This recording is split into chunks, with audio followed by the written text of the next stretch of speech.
E aí eu queria deixar aqui uma pergunta para vocês que estão nos acompanhando, né? Olhando aqui a Kelly e o Elton já se planejando, né? Vocês também estão se planejando para a reforma tributária? Bem, se não, eu deixo aqui para vocês, né? Eu acho que é importante já começar, né?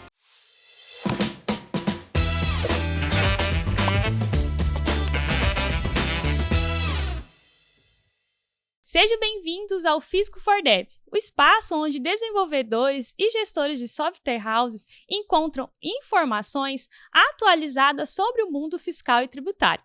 No episódio de hoje, vamos abordar um tema extremamente importante para o desenvolvimento de soluções fiscais, os impactos e desafios da reforma tributária. Vamos discutir como essa mudança afetarão as software houses, que oferecem solução de gestão e emissão de documentos fiscais. As propostas da reforma representam um desafio significativo para os RPs, que precisarão se adaptar rapidamente às novas regras, impostos e regulamentações. Deixe suas perguntas e comentários no fórum do Fisco for Dev, na Casa do Desenvolvedor. Vamos construir juntos um entendimento mais profundo sobre essas mudanças. No episódio de hoje, contamos com especialistas incríveis para compartilhar um pouco do conhecimento que eles estão tendo aí da reforma tributária no seu dia a dia. Então, tenho muito prazer em apresentar o Elton, coordenador tributário lá da Tax Sistema, que possui uma ampla experiência no cenário tributário, além de conhecer o desenvolvimento e implantação de software. E também a Kelly, analista tributária, especialista em documentos fiscais. E a gente hoje vai falar de um tema que é o tema central, né? Tá todo mundo querendo saber, tá todo mundo procurando para entender sobre a reforma tributária e os impactos que elas causam no dia a dia ali do software house, está causando e vai causar ainda muitos desafios, né? Por quê? Porque a reforma tributária, ela vai interferir aí como que as empresas calculam e pagam os seus impostos hoje, né? Então, as software houses, elas vão ter esse papel fundamental ali para operacionalizar tudo isso, né? A gestão dos impostos, os documentos fiscais, para ficar a par da legislação. E um dos desafios que eu encontro já maior ali é o período de transição, que vai entre 2026 e 2033, né? Por quê? Porque a gente vai ter a coexistência do tributo atual com o novo. Então, vai ser ali um baita desafio para os RPs, imagino, né? Por quê? Vamos pensar aqui, né? As empresas, elas precisarão lidar com os dois conjuntos de regras, né? Além das alíquotas, as obrigações acessórias, né? Exigindo aqui uma atenção mais que redobrada, né, Elton? Para conseguir fazer esses ajustes nessas transições, né? Então, pensando nisso, quais são os principais desafios que você vê ali nesse período de convivência que a gente vai ter entre os sistemas tributários atual e o novo? Bom, Lorena, o sistema tributário atual, ele já é bem conhecido. É um sistema complexo, né? Porém já é dominado pelos nossos clientes, pelos desenvolvedores há muitos anos. O principal desafio é o sistema tributário novo, porque são regras que já nasceram complexas. Por exemplo, a lei que nasceu agora de 2214, né? Já nasceu com 500 artigos. Então é quase que uma bíblia. São muitos artigos, muita complexidade e tem conceitos novos que não existiam antes, né? Então a gente tem que estar preparado para conhecer essa legislação nova, manter o atual operacional, né? Porque a gente não pode largar a mão dele. Então a gente tem que ter um cuidado com o que já existe e uma equipe dedicada ali para o novo, né? Então, hoje no mercado de trabalho a gente não vai achar ninguém ali que está pronto, né? Então, todo mundo está no mesmo patamar, todo mundo está começando do zero. Então, a gente tem que ter uma dedicação exclusiva nessa área ali. Então, um grande desafio aí vai ser realmente entender essa regra de negócio e transferir isso para o RP conseguir executar, né, Elton? Isso, ter equipes especializadas, né? Então, a gente vai ter que capacitar essas equipes, né? Não tem ninguém pronto, né? Então, a gente ali no papel da software house, a gente vai ter que aprender, a gente vai ter que capacitar as pessoas, os colaboradores, os clientes, né? Então, é um grande desafio. Esse período de transição aí me dá medo, porque é um esforço muito grande, que a gente sabe que o desenvolvimento vai ter que dedicar para 2 sistemas híbridos ali, né? Então, com certeza, é um desafio muito grande, né? E pensando nesse desafio, a gente sabe que ali no dia a dia, nas reuniões, nos planejamentos, a gente tem que ter estratégias, né? Que consigamos, assim, operacionalizar isso e transferir para o RP, né? Então, quais são essas estratégias que vocês pretendem ter ali para conseguir atender essa nova fase de transição ali, novos impostos e tudo mais? Bom, o que a gente adotou? O tempo é curto, né? Em janeiro já começa em produção, em setembro, né? Isso. Setembro em homologação, outubro pode já começar em produção, né? Uhum. Então a gente está em fevereiro, temos de poucos meses, né? Então o que a gente adotou? A gente esperar 100% tá decidido, essa que é a nota técnica, não vai ter nenhuma alteração, pode ser que a gente dê um tiro no escuro. Então qual que é a nossa estratégia lá na TAC? A gente está se antecipando, já está lendo, estudando, já da forma que está hoje a documentação, já direcionando o que tem que ser alterado no software, o que tem de melhoria que a gente pode implementar, ou de funcionalidades, né, para ajudar a vida no usuário. Então a gente sempre tem que pensar na parte do usuário, porque ele vai estar convivendo com 2 sistemas, né? Uhum. Então se a gente deixar um sistema novo, né, a funcionalidade nova complexa, ele tem que trabalhar com o antigo. Então a gente tem que pensar no dia a dia do usuário. Uhum. E Treinamento do suporte, Isso, né? né? Ter ali manuais disponibilizados para eles, né? Exato. Então, o que a gente puder facilitar a gente sempre tem que pensar no usuário, né? Uhum. Lá na ponta lá. Ele vai estar lá calculando o ICMS ainda, o PIS/COFINS, o DIFAL, e vai ter os novos tributos. Então, a gente tem que pensar no software, o que a gente precisa melhorar para facilitar ele. E nessa antecipação, né, o que a gente está fazendo? Então, o primeiro ponto, a gente já começou, né? A gente separou uma equipe específica, que é para cuidar só da reforma, então, lendo a legislação, as notas técnicas, junto com os desenvolvedores, já apontando o que tem que ser alterado no sistema. Aí depois a gente já tem a dimensão do tamanho, que a gente já viu que é grande, né? Do tamanho de alterações, e para a gente formar o time, né? O time de desenvolvedores, de teste. Aí, entre as outras etapas, depois de desenvolvimento, teste, a gente tem que pensar como que eu falo? É um configurador, a gente pensou lá. Que é o quê? Para cá, depende da natureza da operação, vai ter ou não vai ter o tributo, vai ser calculado ou não vai ser calculado.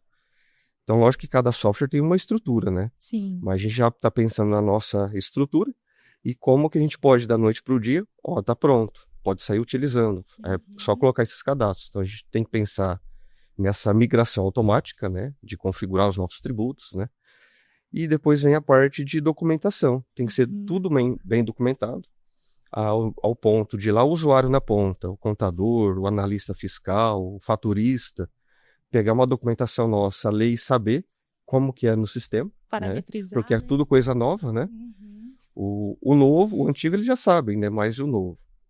E, claro, capacitar, né, os técnicos, os clientes, né? Então, o que a gente investir em capacitação, lá na frente a gente vai colher esses frutos. E por que a gente decidiu começar já com o que tem? Porque vai sobrar mais tempo para essa parte de documentação e capacitação. Porque eu, na minha visão, acho que é mais trabalhoso fazer essa parte do que se desenvolver. Sim. Você sair alterando o sistema, né? Aí você altera uma coisa e daí? Quem que vai saber usar, né? Então, a gente tem que investir bastante nessa parte. Então trabalho não falta, né? A gente já vê essas movimentações aí que vocês lá da ATAC estão fazendo, mapeando, se estruturando. Então, também concordo que a estratégia tem que ser realmente essa, né? Tem que estar antenado, tem que começar as movimentações aí, estruturando o seu RP para conseguir atender, né?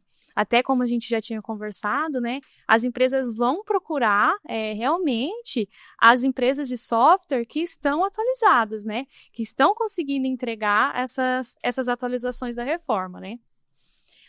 Quando a gente fala ali de reforma tributária, muito se fala sobre a simplificação do sistema tributário brasileiro, né.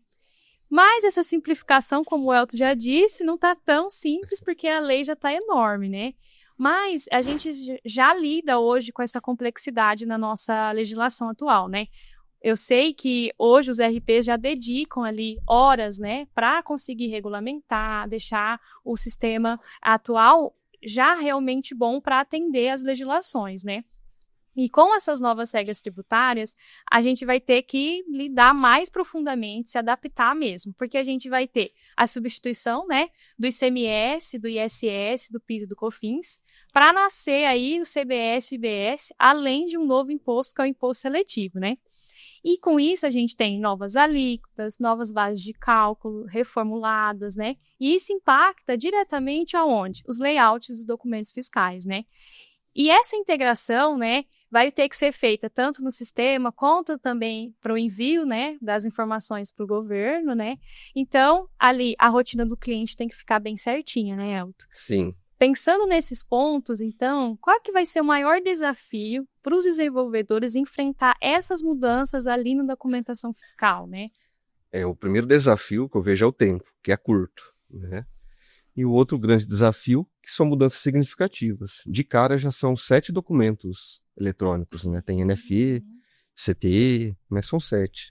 DPE, NFSC, então todos já estão previstos as alterações. Então é um volume grande, são grupos, tags, né?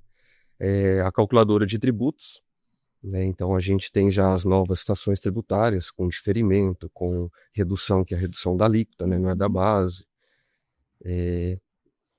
Provavelmente, imagino que vai vir as alterações nos documentos impressos, que é a DANF, o DACT, né?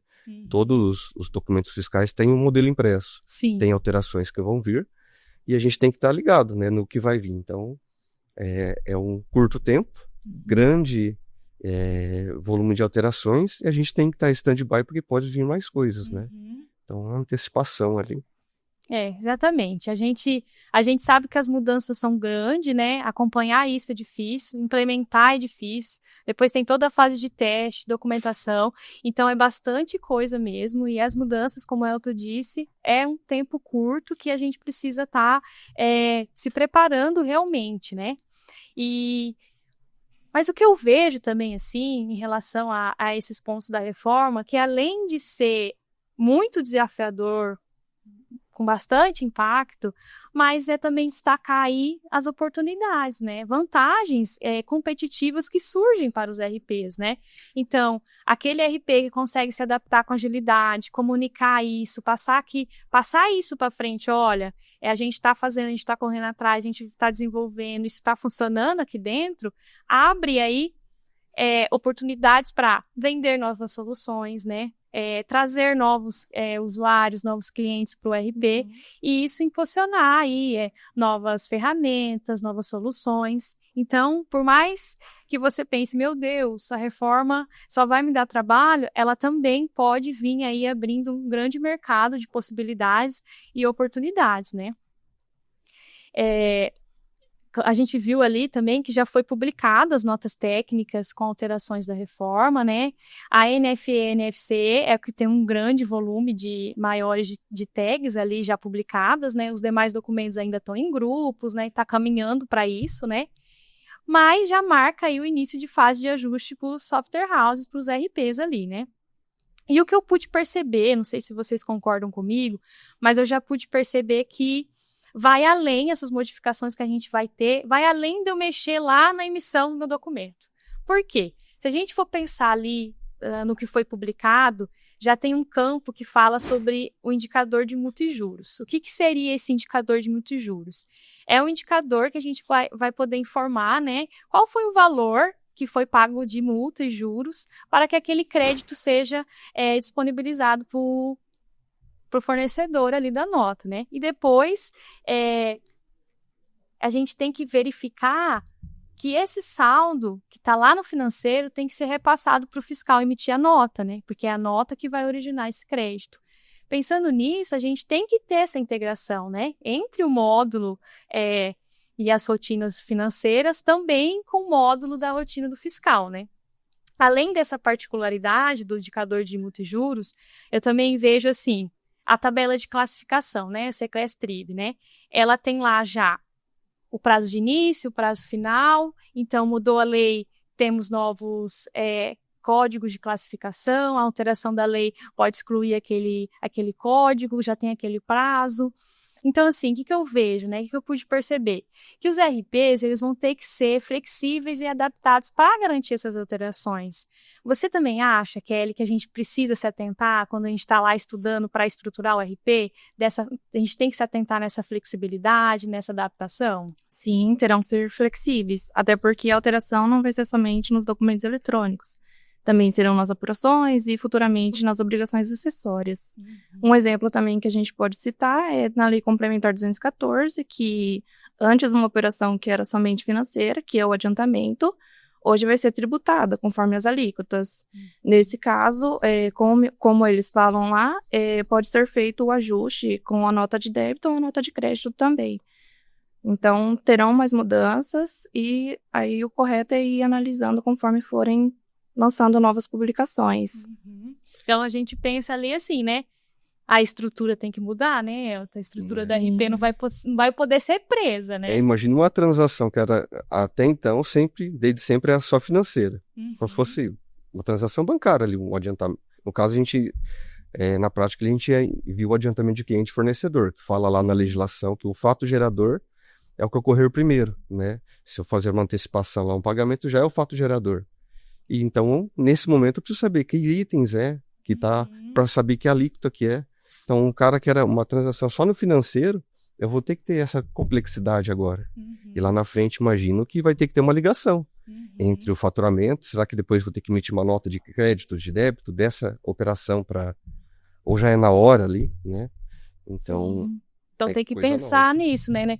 Igual nesse mapeamento que a Kelly já fez, que o Elton já fez, eles já estão pensando não só no documento fiscal, beleza, eu já vou garantir isso emitindo o documento, mas e qual que é o caminho para isso, né? Onde que eu vou ter que mexer no meu sistema? E se mudar novamente isso? Será que eu já me organizei ali na estrutura do meu banco de dados? Já permiti essa adequação? Porque às vezes a gente que trabalha ali com o desenvolvedor, a gente tem que abrir a cabeça deles mesmo para essa regra de negócio, né? Não ficar preso somente no que está ali, porque essas comunicações entre o financeiro e o fiscal a gente já viu que vai ter que acontecer, né? Sim.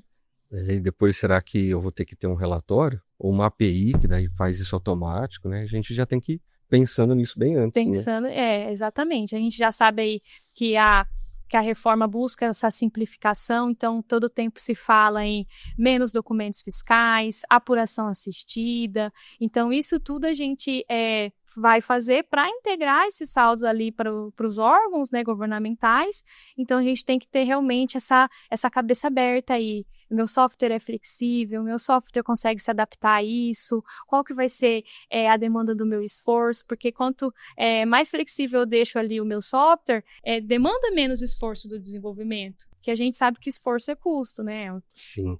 Uma coisa que no dia a dia que eu pego, né, que a legislação hoje é muito complexa, né? E se ela fala, não, hoje nenhum cliente meu tem situação, né? Mas um dia o cara vai falar, seu sistema não está atendendo a legislação. E você falou que ele atendia, né? Daí você tem que correr sair fazendo, né? Então, prever isso, né? Por isso que essa antecipação nossa de já ler, interpretar o que tem que fazer no sistema, né? A gente não vai fazer, beleza, mas tem que estar documentado o porquê, né? Mas esse aqui é o caminho ali que a gente está adotando. A gente sabe que encaixar isso vai ser muito importante, né? A integração desses módulos vai ser importante, né? Mas que a reforma tributária está num processo contínuo. Acredito que as atualizações maiores vai vir agora, né, ao longo de 2025. A gente espera aí publicações de novas versões, novas notas técnicas, além da necessidade do pacote de esquemas, que estamos todos ansiosos, né, para começar aí realmente a testes e tudo mais. E também essas tabelas, conforme eu já tinha dito, né, essas tabelas de classificação que agora que foi originada a Lei 214, então provavelmente vamos ter modificações, também vão ser divulgadas novas tabelas, né, juntamente com as legislações relacionadas à alíquota, que interessa muito lá o cliente final, né, e exige atenção, né, Kelly? Pensando nisso ali, passa aí pra gente umas dicas ali de como se preparar para essas mudanças. A princípio, a gente pensou em deixar tudo atualizado já, na verdade, Caso seja prorrogado, pode acontecer assim como foi com o REINF e o Bloco K, já deixar tudo pronto para quando chegar lá em janeiro de 2026, já estar atendendo ao usuário. O grande ponto para a gente é se manter atualizado. Como ainda temos uma prévia, a gente vai precisar saber das alíquotas, vai precisar saber de toda a documentação mesmo para gerar os documentos eletrônicos. Então, no caso, seria mais acompanhar toda a legislação e ir atualizando o sistema. Então, a dica que você dá, Kelly, é começar já, né? Isso. Tem, né? Uhum. Então, gente, a Kelly já mandou aí pra gente, vamos começar, o negócio já é mapear mesmo, sentar ali, você, a lei, o Elton já imprimiu a lei aqui que ele me falou. Imprimi, ó. Já deu um tamanho bom ali de página para ele ler durante o dia ali, a meta de leitura dele, e aí grifando mesmo esses pontos, né, o que eu já tenho de visão do meu software, o que eu vou ter que adaptar, já pensar no cadastrinho lá que eu vou ter que fazer, lá no cadastro. Ir pontuando todas as modificações, ir abrindo tarefas, colocando no backlog. Isso, é isso. E passando para o programador. Fazendo esse mapeamento, essa gestão, para conseguir entregar um software de qualidade, um RP funcional ali, quando começar mesmo, né? Sim. Nessa parte ali, de experiência, né? A gente trabalhou recentemente com o REINF, com o Bloco K, que por etapas vem autorizando o bloco completo, né? Novas empresas, ramos. Mas o que a gente percebeu? Lá atrás teve documentação do REINF, era 2070, agora é a família R4000. Mas, né, não mudou muito a essência do negócio, né? O Bloco K também foi evoluindo, mas não mudou muito. Teve registros que foram suprimidos, criados outros, mas a estrutura é a mesma. Então, nessa interpretação que a gente está tendo da reforma tributária, né? Eles já deram a dica, né? Então, a gente está se antecipando nesse sentido. É isso aí, gente. E o que a gente pode ver ali também, um ponto bem interessante da reforma, que a gente já consegue analisar, é a eliminação de algumas particularidades, principalmente na emissão de nota fiscal de consumidor final, né? Em determinados estados ali, como Ceará, a gente já vê esse processo de adaptação a essas novas exigências da reforma tributária, né? Atualmente, hoje, o Ceará, ele utiliza um formato exclusivo para emissão, que é o cupom eletrônico, que é o MFE, né? E esse processo ele já está sendo estruturado com publicações de decretos lá na Cefaz Ceará, que regulamenta agora o uso da NFCE. Por quê, né, a NFCE? Porque é o documento fiscal que já está aí com as tags aí divulgadas que vai abranger os novos impostos, né? Então, o Estado, ele quer já falar, olha, vamos usar a NFCE que vai ser melhor do que eu dar aqui manutenção no meu cupom fiscal, né? Que é complexo, né? E essas mudanças já refletem o que está acontecendo em São Paulo, com o FINSEF-ESAT, e também com o PAF-ECF lá em Santa Catarina. Seus clientes já movimentaram alguma coisa com vocês? Como é que tá? Sim, lá a gente tem um dos produtos, é o frente de loja, né? Que limite o cupom fiscal, o NFC, né? E sim, tem clientes que já perguntaram, vocês emitem? A gente tem cliente no Brasil inteiro, né? Então já tem essa movimentação, a gente já está preparado, né? Tem vários estados que é só NFC, né? Então estamos aí, já preparados. Então é mais um tipo de comunicação que a gente tem que passar para os nossos clientes. Olha, agora vamos para a NFCE, vamos aprender, né? Não tem mais ter a obrigação do equipamento ali fiscal para emitir, ensinar a contingência ali para eles, né? Que é diferente, mas que é uma movimentação da reforma tributária, né? E que a gente já sabe que vão ser muitas, né? E aí eu queria deixar aqui uma pergunta para vocês que estão nos acompanhando, né? Olhando aqui a Kelly e o Elton já se planejando, né? Já mapeando todos esses passos. Vocês também estão se planejando para a reforma tributária? Bem, se não, eu deixo aqui para vocês, né? Eu acho que é importante já começar, né? Para o episódio de hoje, então, eu queria agradecer imensamente, né? E expressar aí a minha profunda gratidão, principalmente ao Elton, por ter disponibilizado o tempo dele, que eu sei que é muito importante. Ele faz um papel crucial lá na empresa e acredito que a ausência dele faça falta, principalmente nos períodos de transtorno, né, Elton? E eu também agradeço a Kelly pelas contribuições valiosas. Eu que agradeço por ter nos convidado. É um prazer estar aqui com vocês aqui, uma experiência ímpar. E espero que na frente a gente tenha outras oportunidades, vai ser bem legal. Vai. E eu também queria deixar aqui um grande agradecimento, né, ali para toda a empresa da ATAC Sistemas, né? É uma empresa que eu tenho grande admiração. Já pude fazer parte do time de colaboradores da ATAC, no qual trabalhei com o Elton, que me ensinou muito, muita coisa que eu sei nessa parte de gestão de software, de banco de dados. Eu tive o prazer de aprender com ele. E eu queria que você contasse um pouco, Elton, do que a ATAC hoje faz no mercado, atua no mercado, para quem está assistindo conhecer um pouco da ATAC. A ATAC Sistemas é um software referência na indústria de alimentos. A gente está há mais de 31 anos no mercado de trabalho, trazendo inovação e agilidade para o setor. Vale ressaltar também que temos 3 principais sistemas ali, que é o EasyPack, o Delivery e o RP que utilizamos.